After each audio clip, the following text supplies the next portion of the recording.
नमस्कार, माझे नाव पार्थ व्यंकटेश प्रभुदेसाई। मी आज तुम्हाला गणपतीला दुर्वा प्रिय का ह्याची गोष्ट सांगणार आहे।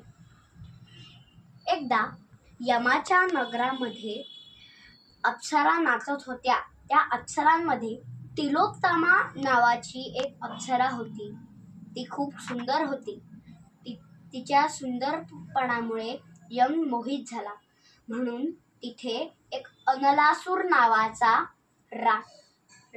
अकराळ विक्राळ राक्षस प्रकट झाला। तो खूप उष्ण होता। तो जिथे जाई तिथे ते सगळं भस्म होऊन ते सगळं आग लागून भस्म होई आणि तो खूप उष्ण होता।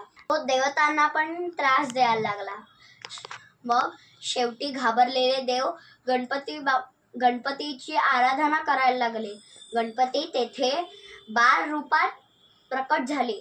त्यांनी सांगितले की अनलासुराचा वध मीच करीन। मग अनलासूर दशदिशा भस्म करून तेथे आला। सगळे देव सैरावैरा धावायला लागले, पण गणपती तिथेच उभे होते।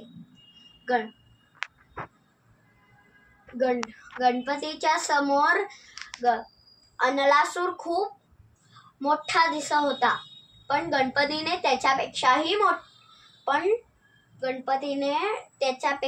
मोठे रूप धारण केले आणि अनलासुराला गिळून टाकले। अनलासूर खूप उष्ण होता, म्हणून गणपतीच्या अंगाचा दाह होऊ लागला। गणपतीला ते सहन झाले नाही।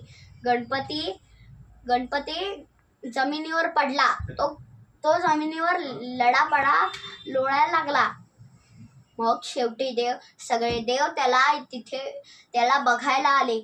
सगळ्यात आधी इंद्राने शीतल चंद्र त्याच्या डोक्यावर अर्पण केला, तरीही अंगातला दाह शांत नाही झाला।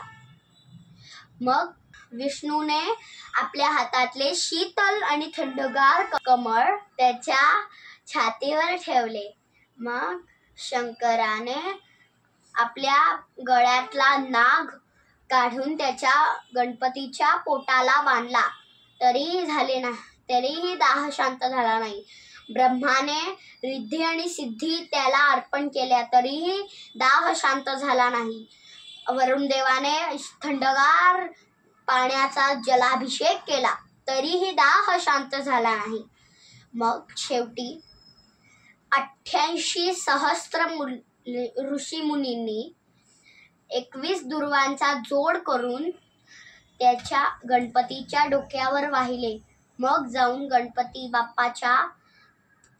बाप्पाच्या अंगातला दाह शांत झाला। मग गणपती उठून बसला। त्यांनी सांगितले की आजपासून जो पण मला दुर्वा वाहेल तो माझा प्रिय असेल। धन्यवाद।